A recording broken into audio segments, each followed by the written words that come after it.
한 고등학교의 중간고사 기간이었습니다. 평소 시험이면 잠만 자던 한 학생이 무슨 마음의 변화가 생겼는지 공부를 열심히 합니다. 잠을 줄여가면서 열심히 공부를 하죠. 스스로 기특하게 생각될 정도로 열심히 했습니다. 그런데 교실에 들어오는 순간 하늘이 무너지는 이야기를 들었습니다. 그 이야기가 무엇일까요? 맞아요. 시험 범위를 잘못 알고 출제되지 않은 부분을 열심히 공부했습니다.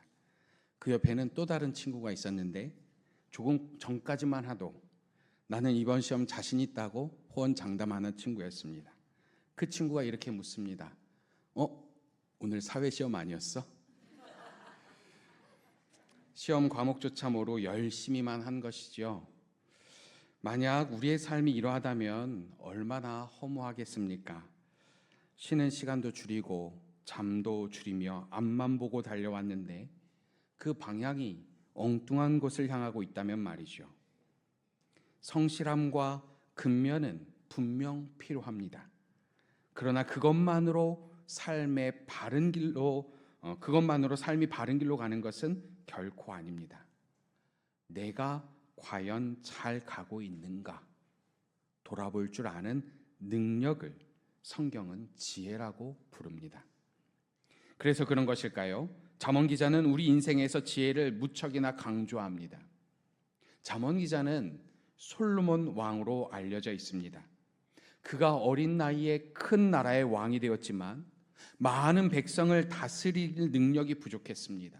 그가 스스로 나는 작은 아이입니다라고 고백할 정도이죠. 이러한 솔로몬에게 간절한 소망이 하나 있었습니다. 그것은 하나님의 백성을 바르게 인도하고 하나님의 나라를 공의와 정의로 가득 채우는 것이었죠. 그래서 그가 그때 하나님 앞에 구한 것은 우리가 흔히 생각하는 어떤 천재적인 지혜가 아닙니다.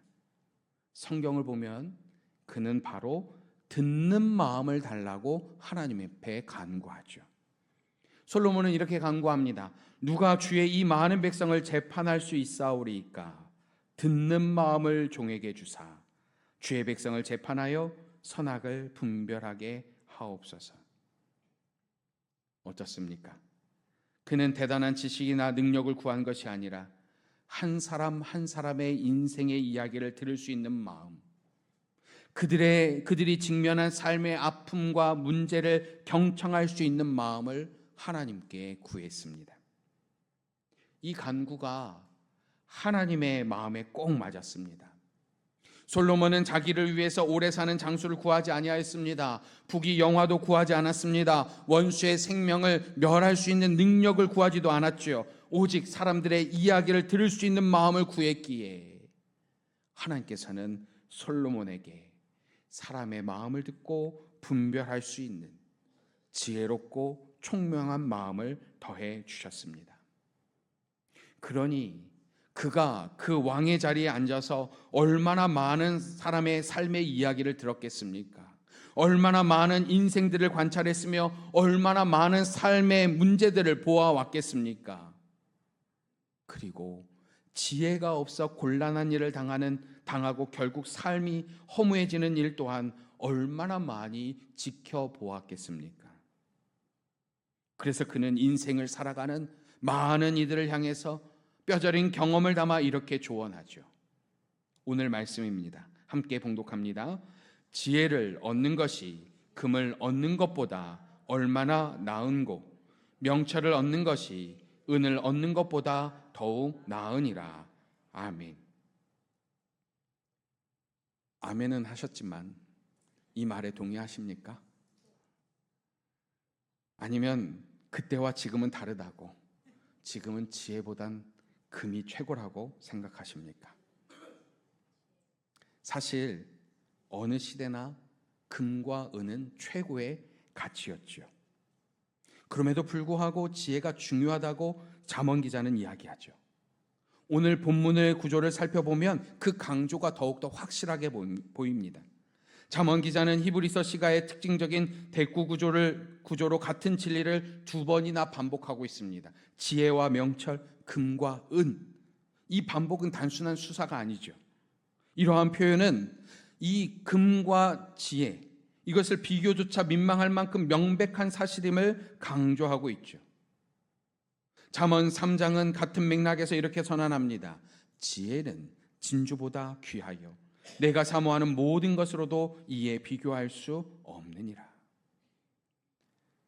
지혜자에게 지혜와 금을 비교하는 것은 처음부터 이미 답이 정해진 질문이죠. 지혜자는 인간의 삶이 물질에 달려 있다고 말하지 않습니다. 물질마저도 어찌할 수 없는 깊은 인간의 삶이 있다고 말하죠. 우리는 많은 것을 가지고도 방향을 잃고 올바른 선택을 하지 못해 스스로 삶을 무너뜨리는 이들을 목격하게 됩니다. 반대로 비록 가진 것은 없지만 늘 당당하고 의연하게 살아가는 이들이 있습니다. 거센 삶의 풍파 앞에서도 흔들리지 않고 지혜롭게 대처해 나갑니다. 이 두 모습을 볼 때면 우리 인생이 결코 금과 은으로만 사라지는 것이 아님을 새삼 깨닫게 됩니다. 그럼에도 불구하고 여전히 지혜보다 금을 얻으려 질주하는 이들을 향해서 지혜자는 묻습니다. 정말 그것으로 충분합니까? 가진 것은 많지만 그 인격이 성숙하지 못해서 사람들의 지탄을 받는 이들을 우리는 뉴스를 통해 자주 보게 됩니다. 그 뉴스를 볼 때면 어떤 생각을 하십니까? 어찌 사람이 저렇게 어리석을까? 탄식이 절로 나오죠. 그들에게 부족한 것은 돈이 아닙니다. 그들에게 부족한 것은 삶의 지혜이죠. 이렇게 말씀드리면 아마나 이렇게 반문하시겠죠. 네, 지혜가 필요한 건 알겠습니다. 그런데 지혜가 무엇입니까? 반문하실 것입니다. 사전은 이 지혜를 사물의 도리와 선악을 분별하는 마음의 작용이라고 정의합니다. 그러나 우리가 경험으로 알듯이 지혜는요, 지식과 다르죠. 지혜는요, 학식과 다릅니다. 많이 배웠다고 지혜로운 것이 아닙니다. 배운 것은 없어도 삶의 지혜가 가득한 어르신이 있는 반면에 박사 학위를 가졌어도 삶의 선택에서는 지독하리만큼 어리석은 사람이 있기 때문이죠. 지난 한 주 곰곰이 이 지혜가 무엇인지 묵상해 보았습니다. 우리는 삶의 지혜, 또 신앙에서도 지혜가 필요합니다. 하나님의 지혜가 필요합니다. 이야기하는데 그러면 과연 이 지혜가 무엇일까? 곰곰이 생각해 보았어요. 처음에는 지혜를 되게 막연하게 생각하고 있더라고요. 근데 생각하면 생각할수록 저에게는 지혜가 이것이다라는 정의가 바로 세워지기 시작했습니다. 제가 내리는 지혜의 정의는 이것입니다. 내 생각의 방향을 바꾸는 능력. 이것이 지혜죠. 참으로 신기하게도 우리 인간은 온통 자기 생각의 감옥에 갇혀 살아갑니다. 그 생각의 방향은요, 스스로 바꾸지 못합니다. 잘 나갈 때는 그 형통함이 영원한 줄 알고 착각하고 교만해지죠. 고난 가운데 있을 때에는 그 고통이 영원히 끝나지 않을 것처럼 생각하여 절망합니다. 이 꽉 막힌 내 생각의 감옥을 깨뜨리고 방향을 바꾸어주는 지혜가 무엇입니까? 이 또한 지나가리라 하는 지혜 아닙니까? 내 생각에 갇혀 있으면 교만이 되고 절망이 되지만 지혜가 임하면 생각의 방향이 바뀌고 겸손과 소망이 됩니다.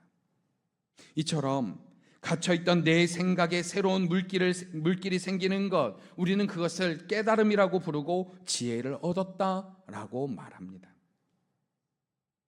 오늘 말씀은 선언하죠.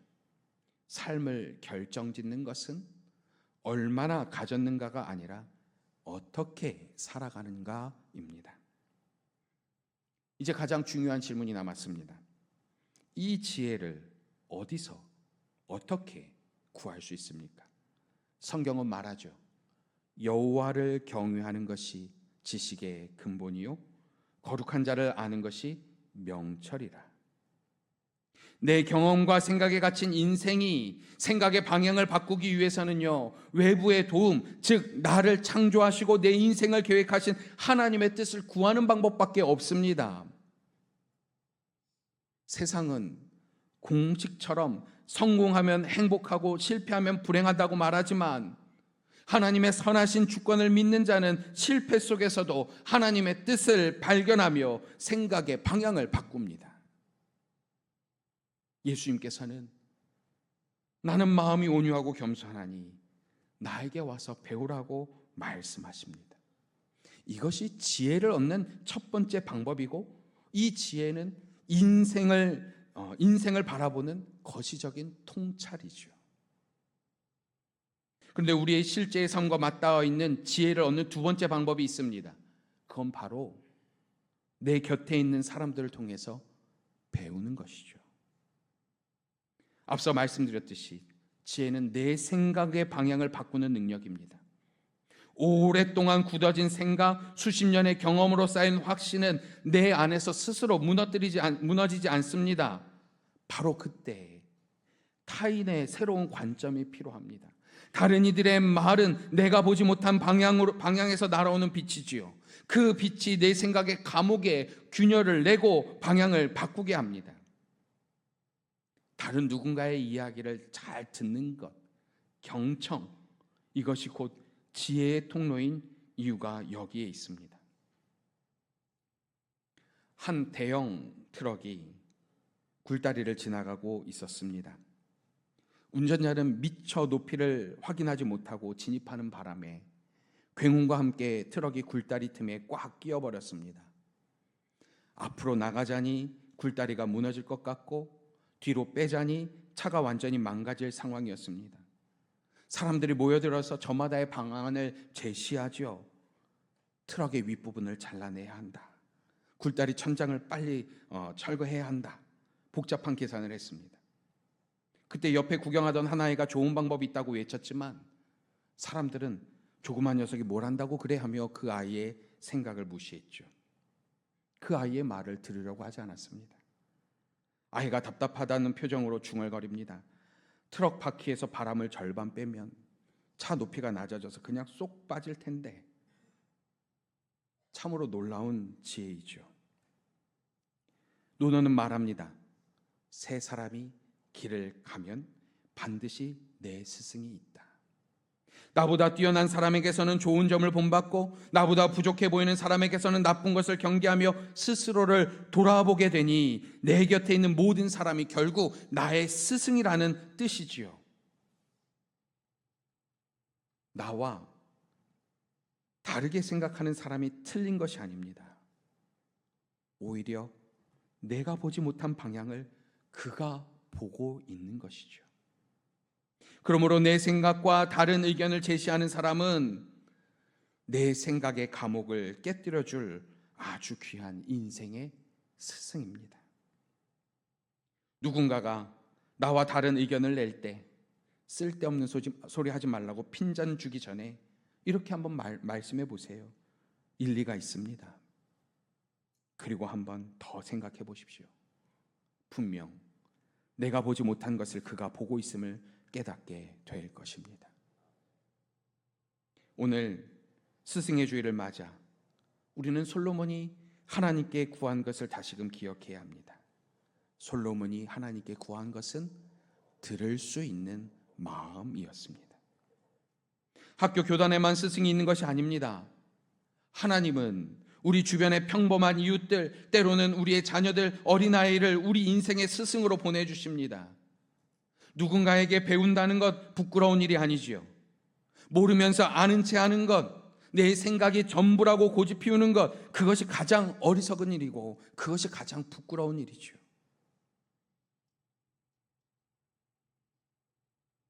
경청하는 마음이 있을 때 우리 주변의 모든 이웃은 우리를 바른 길로 인도하는 스승이 됩니다.